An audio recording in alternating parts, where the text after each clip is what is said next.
মুখ্যমন্ত্ৰীয়ে কৈছে যে মই হেনো কংগ্ৰেছৰ ওচৰত আত্মসমৰ্পণ কৰিছো। মুখ্যমন্ত্ৰীক আজি এই থলীৰ পৰা য'ত সভা পাতিছো তাৰ পৰা ক'ব খুজিছো যে লুৰিণজ্যোতি গগৈৰ অভিধানত আত্মসমৰ্পণ শব্দটো নাই। আপুনিহে বাৰে বাৰে বিভিন্ন সময়ত আত্মসমৰ্পণ আৰু বিশ্বাসঘাতকতা কৰি আহিছে। লুৰিণজ্যোতি গগৈয়ে বিগত সময়ছোৱাতো কাৰো ওচৰত আপোচ কৰা নাই, আত্মসমৰ্পণ কৰা নাই। আহি থাকিব লগা দিনসমূহতো যেতিয়ালৈকে জীয়াই থাকিম না কাৰোবাৰ ওচৰত আত্মসমৰ্পণ কৰিম, না কাৰোবাৰ ওচৰত আঁঠু ল'ম, না কাৰোবাৰ ওচৰত আপোচ কৰিম। স্পষ্ট কথা, আমি কংগ্ৰেছৰ কাষত সহৱস্থান কৰিছো কেৱল মাত্ৰ জাতীয় স্বাৰ্থৰ কাৰণে যুঁজ দিবৰ কাৰণে। দেশৰ যিটো পৰিৱেশ পৰিস্থিতি, য'ত দেশত বাইপলাৰ মোড অফ ইলেকশ্যন চলিছে, ভোট বিভাজন ৰোধ কৰিবৰ কাৰণেহে আমি কেৱল মাত্ৰ সহৱস্থান কৰিছো। সেইকাৰণে মুকলিমূৰীয়াকে ক'ব পাৰো কংগ্ৰেছৰ লগত আমাৰ আদৰ্শৰ অমিল আছে, আমাৰ দৰ্শনৰ অমিল আছে।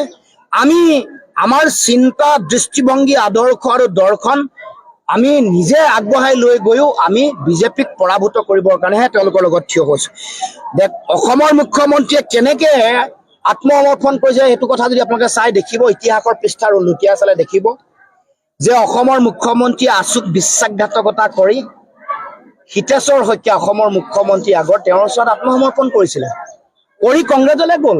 বহুদিন কংগ্ৰেছলৈ যাওঁতে তেওঁৰ যিটো অবৈধ বাংলাদেশ যিটো প্ৰীতি, অবৈধ বাংলাদেশী বা বিদেশী প্ৰীতি, সেইটো আমি দেখিবলৈ পাইছো। কেনেকে কি কাম কৰিছিলে, কি নকৰিছিলে। তাৰপিছত তেওঁ যেতিয়া হাৰদা লুই বাজাৰ কেলেংকাৰী তদন্তৰ গতি এটা লাভ কৰিলে, তেওঁ জেল যোৱাৰ, তিহাৰ জেললৈ যোৱাৰ পৰিৱেশ আহিলে, তেওঁ তাৎক্ষণিকভাৱে আত্মসমৰ্পণ কৰিলে। তেওঁ বিজেপি, RSS, ৰাম মাধৱৰ ওপৰত আত্মসমৰ্পণ কৰি বিজেপিলৈ দৌৰি দৌৰি গ'ল। তাৰ পাছত তেওঁ বিশ্বাসঘাতকতা আচুক কৰিছে, আলফাক কৰিছে, তেওঁ প্ৰথম গুৰু বিহু ফুকনক কৰিছে, প্ৰফুল্ল মহন্তক বিশ্বাসঘাতকতা কৰিছে, হিতেশ্বৰ শইকীয়াক কৰিছে, তৰুণ গগৈক কৰিছে, সিদ্ধাৰ্থ গোস্বামীক কৰিছে, ৰাম মাধৱক কৰিছে আৰু সৰ্বানন্দ সোণোৱালক কৰিছে। এইটো কথা মানুহে দেখিবলৈ বাকী নাই। দ্বিতীয় কথা, আৰু কেইটামান কথা, যদিও কথাবোৰ দীঘলীয়া হৈছে কৈ যাব খুজিছো। তিনিটা কথা কৈছে যে জাতিৰ কাৰণে যিবোৰ ভাল কাম কৰিছে সেইবোৰৰ বোলে প্ৰশংসা নকৰিলেও মই বাধা দিব নালাগে। দ্বিতীয় তেওঁ কৈছে যে মই হেনো লাজ পাব লাগে। তৃতীয় কথা, মোৰ হাও লাগিব বুলি কৈছে। আৰু চতুৰ্থ কথা, এফিডেভিট দিয়াৰ কথা। গোটেইকেইটা কথাৰ উত্তৰ আপোনালোকক সুযোগ পাইছো কাৰণে দি থৈ যাব খুজিছো যে আপুনি কৰা ভাল কামৰ তালিকাখন দিছো। মুখ্যমন্ত্ৰী ডাঙৰীয়া, আপুনি এনেকুৱা কিছুমান কাম কৰিছে, এতিয়া খিলঞ্জীয়া মানুহৰ 49,000 বিঘা মাটি আপুনি আম্বানী, আদানী, ৰামদেৱ, SR গ্ৰুপক দি দিবলৈ ওলাইছে।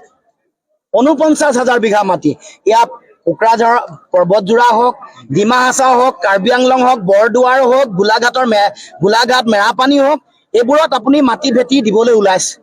আপোনাৰ দিনত 8,066খন বিদ্যালয় মৃত্যু হৈছে। আপোনাৰ দিনত আটাইতকৈ জন্ম হৈয়ে মানে মৃত্যু মুখত পৰা সন্তানৰ যিটো হাৰ, সেইটো ভাৰতবৰ্ষৰ সকলো ৰাজ্যৰ ভিতৰত আটাইতকৈ বেছি, এভাৰেজ হাৰতকৈ বেছি। বেলেগ ৰাজ্যবোৰত যিটো গড় হাৰ সেইটো 20 গৰাকী মানুহ মৃত্যু মুখত পৰে, আপোনাৰ ইয়াত 22 গৰাকী মৰে। 0 পৰা 5 বছৰত মৃত্যু মুখত পৰা শিশুৰ সংখ্যা দেশত 30 গৰাকী, আপোনাৰ অসমত 35 গৰাকী মৰে। ড্ৰপ আউট মানুহ যিটো ছাত্ৰ ছাত্ৰীৰ সংখ্যা দেশৰ ভিতৰতে অসমৰ স্থান দ্বিতীয়। এইবোৰ আপুনি কৰা কামৰ উদাহৰণ মই দিব খুজিছো। গতিকে এয়া আপোনাৰ ভাল কামৰ উদাহৰণ। আপোনাৰ দিনত 27খন টোল গেট অসমত গঢ়িব খুজিছে, 9খন আছে আৰু 18খন বনাই আছে। Smart meter 64 lakh smart meter আম্বানীৰ হাতত অৰ্পণ কৰিছে, 64 লাখ পৰিয়াল। তাৰ লগে লগে 55 বছৰৰ কাৰণে বিমান বন্দৰ আদানীৰ হাতত আপুনি দি দিলে। তাৰ লগে লগে আপোনাৰ দিনত 31 লাখলৈ নিবনুৱা বৃদ্ধি হ'ল। আপোনাৰ দিনত ধাৰ 1,74,000 বৃদ্ধি হৈছে। যোৱা এই বছৰটোৱে অলপ দিনৰ আগলৈকে 12,455 কোটি টকা, 12,455 কোটি টকা আপুনি ধাৰ ইতিমধ্যে লৈছে। এয়াই হ'ল আপুনি জাতিৰ কাৰণে কৰা কাম। উৰিয়াম ঘাটত তেওঁ উচ্ছেদ কৰিছে, মোক কৈছে যে উৰিয়াম ঘাটত হেনো মই এফিডেভিট দিব লাগে আদানীক মাটি দিম বুলি, মানে তেওঁ আদানীক মাটি দিব বুলি তাত মই এফিডেভিট দিব লাগে। মই আপোনাক কৈছো আপুনি বেছি দূৰলৈ যাব নালাগে, আপুনি মোৰ ওচৰলৈ আহক। মই বেছি দূৰলৈ যাবলৈ মানা কৰিছো। গোলাঘাটৰ ফলঙনিৰ বীজ পামলৈ আহক। আপুনি 75 বিঘা ৰামদেৱক নিদিওঁ বুলি মোক এফিডেভিট কৰি দিয়কচোন। আপুনি কাৰ্বি আংলঙলৈ আহক।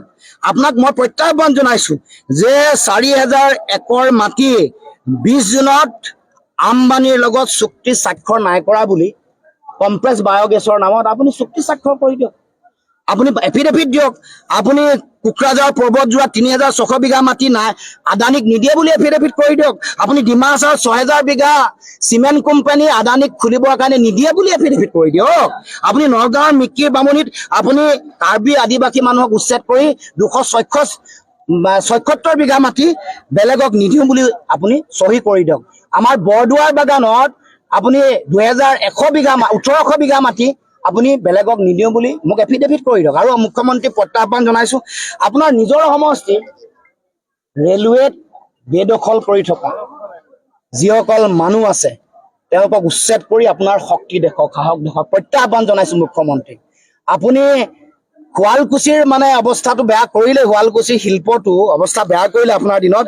আপুনি জালুকবাৰী ৰেলৱে মাটিত যিসকলে বেদখল কৰি আছে তেওঁলোকক উচ্ছেদ কৰাৰ দমটো দেখুৱাওক। আৰু কাৰ্বি আংলঙৰ উত্তৰ বৰবিলক উচ্ছেদ কৰাৰ মুখ্যমন্ত্ৰী যদি দম আৰু সৎ সাহস আছে মোক এফিডেভিটত লিখি দিব যে ইয়াত উচ্ছেদ কৰিব। তেওঁ কৈছে যে অসম চুক্তিৰ পিছত বিদেশী উচ্ছেদ কৰা বা খেদা তেওঁৱে একমাত্ৰ ব্যক্তি, গতিকে ক্ষেত্ৰত কি ক'ব? একমাত্ৰ মুখ্যমন্ত্ৰী। বিদেশী উচ্ছেদ যদি কৰিছে কিয় কৰায়ত্ব নাই কৰা? সেইটোৱে মৌলিক প্ৰশ্ন। কিয় মাটি দিছে? ধুবুৰীত উচ্ছেদ কৰা বিদেশীক ১ কঠা মাটি দিম বুলি কৈছে, ৫০,০০০ দিম বুলি কৈছে। আপোনালোকে সংবাদ মাধ্যমত বাতৰি পৰিৱেশন কৰিছে। গৰুখুটিত যিসকলক উচ্ছেদ কৰিছিলে তেওঁলোকক ১ বিঘাকে মাটি দিলে। ক'ত দিলে? দলগাঁৱত দিলে।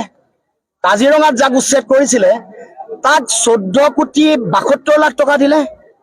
মই এইবোৰতো তথ্যৰ ওপৰত কৈছো। আৰু বটদ্ৰৱাত যাক উচ্ছেদ কৰিছিলে ৭ৰ পৰা ১২ লাখ নে ১৫ লাখ টকা দিলে। গতিকে এইবোৰ আপোনাৰ মোৰ টকা পইচা নহয়। গতিকে এই কথা, এই যে বিদেশী বুলি কৈ তেওঁ যে কৰায়ত্ব কৰা নাই, তেওঁ যে তেওঁলোকক বিতৰণ কৰা নাই, বিদেশীৰ ওচৰত আত্মসমৰ্পণ মুখ্যমন্ত্ৰীয়ে কৰিছে। বিদেশীৰ ভোট দৰকাৰ হৈছে সেইকাৰণে মাটি দিয়া আৰম্ভ কৰিছে। বিদেশীৰ ভোট দৰকাৰ হৈছে সেইকাৰণে তেওঁ এনেকে পইচা দিয়া আৰম্ভ কৰিছে।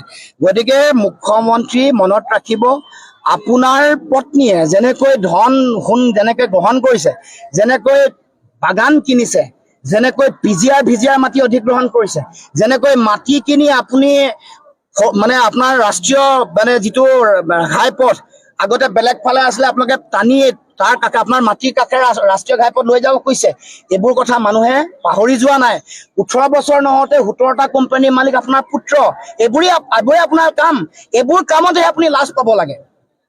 আপুনি লাজ কিয় পোৱা নাই মই বুজি পোৱা নাই। আপুনি মাটি যেতিয়া দৰকাৰ হয়, আপোনাৰ মাটি ঘৰততো মাটি খাইটি আছে, এতিয়া আপোনাৰ অফিচাৰো মাটি খাইটি বনাইছে, জুনিয়ৰ মাটি খাইটি তেওঁলোকক আগতীয়াকে পঠাই দিয়ে। আপুনি যদি মাজুলীত মাটি লাগে আপোনাৰ অফিচাৰ গৈ আগত, দুগৰাকী নাম, এগৰাকী মহন্ত, এগৰাকী কাঠকটীয়া। আপোনালোকৰ এইফালেও আছিলে কাঠকটীয়া গৰাকী। মাটি যেতিয়া দখল কৰিব লাগে তেওঁলোকক আগতে পঠাই দিয়ে। গতিকে লাজটো আপুনি পাব লাগে। আৰু মই ভগৱানৰ ওচৰত প্ৰাৰ্থনা জনাইছো যাতে আপোনাৰ ল'ৰা আৰু ছোৱালী আছে তেওঁলোকৰ যাতে পাপ নালাগে। আপুনিতো কৰ্মফল কৰিছে, সমগ্ৰ অসমৰ মানুহক আপুনি আপোনাৰ পত্নীক বদনামী কৰিছে। এতিয়া আপোনাৰ পুত্ৰ আৰু কন্যাৰ যাতে পাপৰ ফল নালাগে তাৰ কাৰণে আপোনাৰ দিনত আপোনাৰ ভাল কামৰ আৰু খতিয়ান দিছো নহয়। আপুনি গৰু চিণ্ডিকেট চলাই আছে, আপুনি চুপাৰী চিণ্ডিকেট চলাই আছে, আপুনি কয়লাৰ চিণ্ডিকেট চলাই আছে, ড্ৰাগছৰ চিণ্ডিকেট বন্ধ কৰিম বুলি মদৰ দোকান বহাইছেতো আপুনি। আপুনি ভাল কাম কৰিছে। চৰিত্ৰ পাঠৰ কিতাপ এখন আপুনি ল'ৰা ছোৱালীবোৰক পঢ়িবলৈ দিছে, এইটো ভাল কাম কৰিছে। কিন্তু আপোনাক সোঁৱৰাই দিছো যে চৰিত্ৰ পাঠখন আপুনিও পঢ়ক, নহলেনো আপুনি শিক্ষকসকলক ইমান বেয়াকে অপমান কৰেনে? অন কেমেৰা অপমান কৰিছে। অসমৰ জ্যেষ্ঠ ব্যক্তিসকলক আপুনি অপমান কৰে। আপুনি মহাবিদ্যালয়ৰ অধ্যক্ষক, অৱসৰপ্ৰাপ্ত অধ্যক্ষক আপুনি বেয়া ব্যৱহাৰ কৰে। গতিকে আপুনি পঢ়িব লাগিব। আপুনি কিতাপৰ দিন কৰিছে, এইটো ভাল পাইছো, ভাল কাম কৰিছে। কিন্তু আমাৰ বিষ্ণুপ্ৰসাদ ৰাভাদেৱে কি কৈছে, আমাৰ পদ্মনাথ গোহাঁই বৰাই কি কৈছে, বা আমাৰ ভূপেন হাজৰিকাই কি কৈছে, লক্ষ্মীনাথ বেজবৰুৱাই কি কৈছে, তেওঁৰ লিখনিসমূহৰ মাজত থকা যিবোৰ কথা এইবোৰ পঢ়ি আপুনি সমন্বয়ৰ কথা, সাম্প্ৰদায়িকতাহীন এখন সমাজৰ কথা আপুনি পঢ়ি এইবোৰ উপলব্ধি কৰক।